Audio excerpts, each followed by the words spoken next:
Hey everyone, so I've been getting a ton of questions about the potential use of molecular hydrogen for the COVID-19. Now, there does appear to be some good rationale for why it would be used, and in fact in China there are already several clinical studies where they're using molecular hydrogen to treat the COVID-19 patients. According to some of the researchers, the preliminary data is really quite promising, in so much that at least one governmental organization is now recommending the use of molecular hydrogen for these patients. Now, I want to go through the pathophysiology so I can describe the rationale for why hydrogen gas would be used in this. So let's go into this COVID-19 and figure out exactly what's going on. So the COVID-19 is the disease that is caused by the SARS coronavirus. Now, SARS stands for Serious Acute Respiratory Syndrome, so it really isn't to do with the lungs. So here we have the SARS coronavirus. It's going to go into the lungs and it's going to attack the alveoli. So here we've zoomed in on the alveolus here. So the virus will come in, has a spike protein. It's going to use that to anchor itself onto the ACE2 or the angiotensin converting enzyme type 2, and it's going to release its positive single-stranded RNA into there. That's going to basically take over the cell's ability and causes viral replication and make more viral particles and everything. And then this type 2 pneumocyte is then going to release these mediators to recruit these macrophages. Then the macrophage, the white blood cells, going to release these various cytokines, okay, interleukin 6, interleukin 1, TNF alpha, tumor necrosis factor alpha. That's going to go into the plasma and then it's going to release neutrophils. Now it's going to increase some of the vasodilation permeability so that neutrophils are going to now go into there. It's going to start creating a reactive oxygen species, and the reactive oxygen species are very damaging oxidative molecules that are going to, kill the viruses. Well, the virus is already dead, but, kill everything, inhibit viral replication, and do exactly what we want them to do. So that's a very important part of all of this. But as this continues going, you're going to get more and more of this reactive oxygen species, more of the inflammation, you get more vasodilation, more capillary permeability.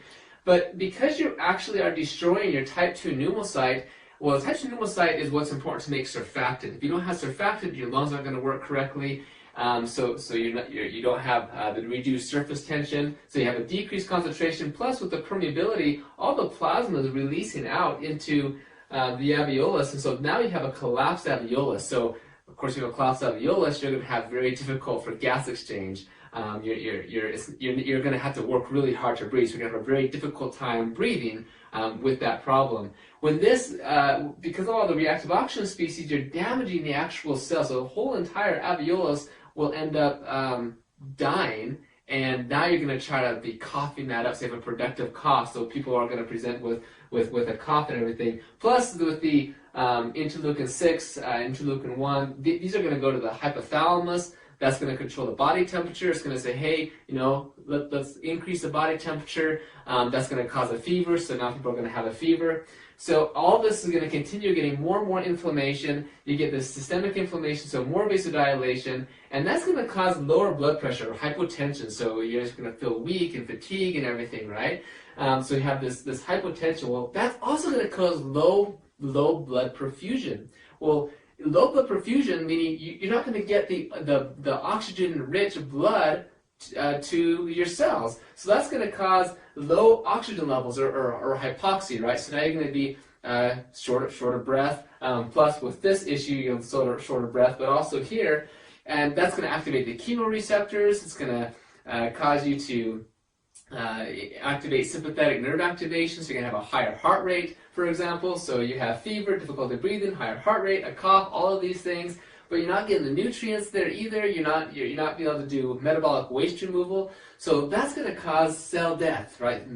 Apoptosis, necrosis, autophagic cell death, the different pathways of cell death, and that essentially killing enough cells, you're going to cause multi-system organ failure. Now that's, of course, really bad. Like for the lungs, like this is what we're talking about right here. Also in the kidneys, you're not getting the right blood circulation and everything, so your kidneys start having problems. You have higher blood urea nitrogen levels. Your liver is also being damaged. You have ALT, AST, all these different tissue damage that's occurring on. And as this continues, you can get ARDS, the acute respiratory distress syndrome. Now, most people who die of, say, COVID-19 or other SARS-like viruses, they die because of the acute respiratory distress syndrome. Again, it's a disease of the lungs, and that, of course, all this leads to death. So we need to stop this, right? That's the whole goal, is what can we do to stop this? And of course, the idea is, okay, how do we inhibit viral replication? How do we inhibit all this stuff? How do we get our immune system going?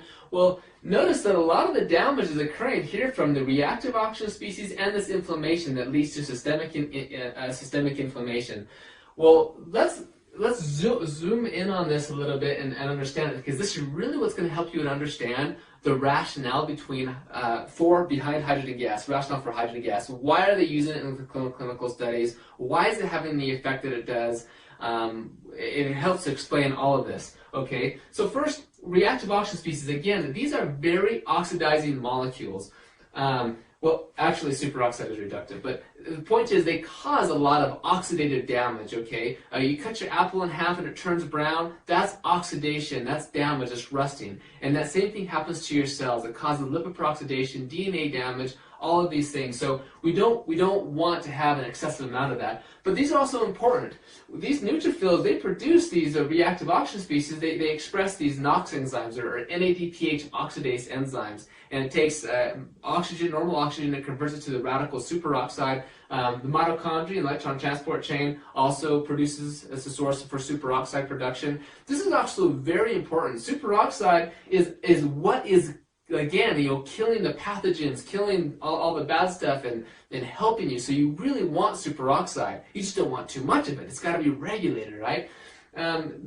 Also nitric oxide. Well, nitric oxide is very critical. It's a vasodilator. Of course, that's really good, but you don't want too much of that, because that's going to cause misdistribution of blood flow and whole sorts of problems. So we need to have that regulated as well. But nitric oxide it can inhibit viral replication. It's extremely important for the immune system. But again, you don't want too much. You want to keep that regulated. Well, when you have this cycle going on, these are just getting higher and higher and higher and higher. And now you're just causing all sorts of necrosis and cell damage. You're inducing apoptosis, right? That's the cell death we talked about. Well, also when these get high, they react instantaneously to form none other but peroxynitrite. Peroxynitrite is literally like the most oxidizing, damaging molecule that there is. It is pernicious. It is terrible. It is a bad molecule.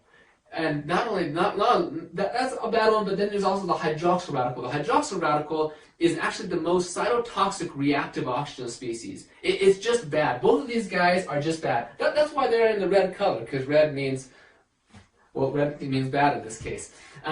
So when these get high levels, they form peroxynitrite. Peroxynitrite can form the hydroxyl radical. Superoxide can also form the hydroxyl radical through a process called the Fenton reaction. Like there's iron and different things. It can cause this to catalyze. So I just want to point out that these guys right here, they do us no good. We do not want them. They cause cell death and everything. These guys, on the other hand, they're important for our immune system, for our function, everything. So we actually like them. We need them to be regulated, okay?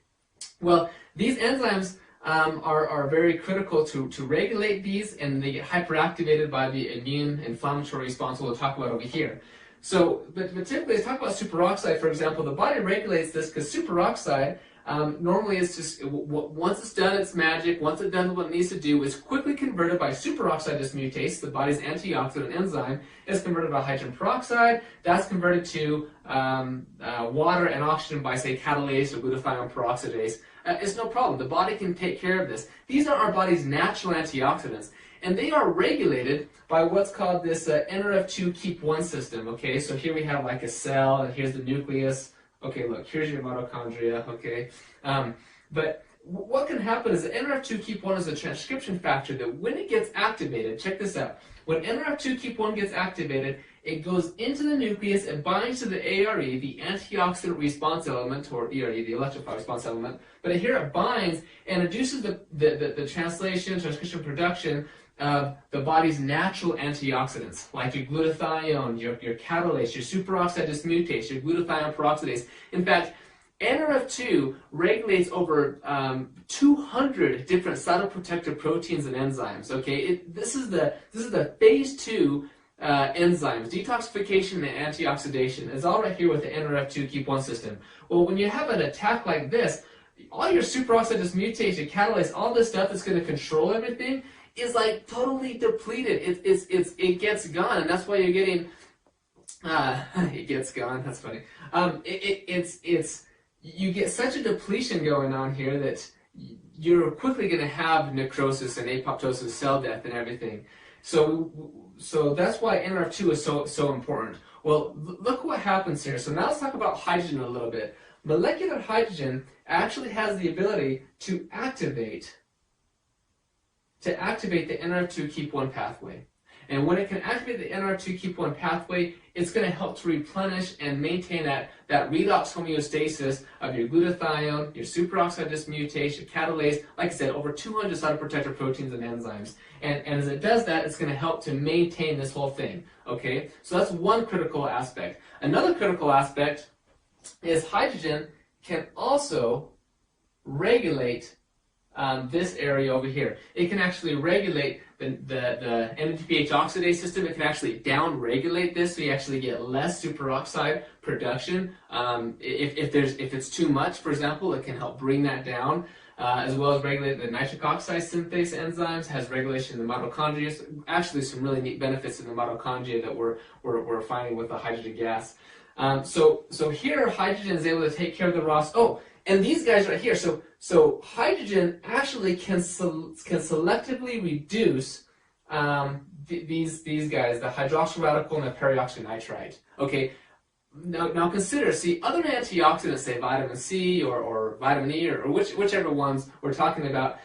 There are some potential problems because in some ways, just based on reaction kinetics or stoichiometry or different things, not stoichiometry, but those things can react indiscriminately with things like superoxide or nitric oxide. Okay, hydrogen gas can actually not react with nitric oxide or superoxide. The only things it can react with are these very dangerous and very damaging oxidants, hydroxyl radical and peroxynitrite. It can't react here, but it can selectively reduce these guys. It can increase NRF2 activation to increase your body's natural antioxidants, and it can regulate the enzymes, the very enzymes that are producing these. So it's a very good regulatory system of what hydrogen gas can do, okay? And consider it is the smallest molecule, smaller than oxygen, so it's able to diffuse into the cell, into the nucleus, into wherever, very easily, where it can have these regulations, okay? Okay, so now let's go to the inflammation, okay?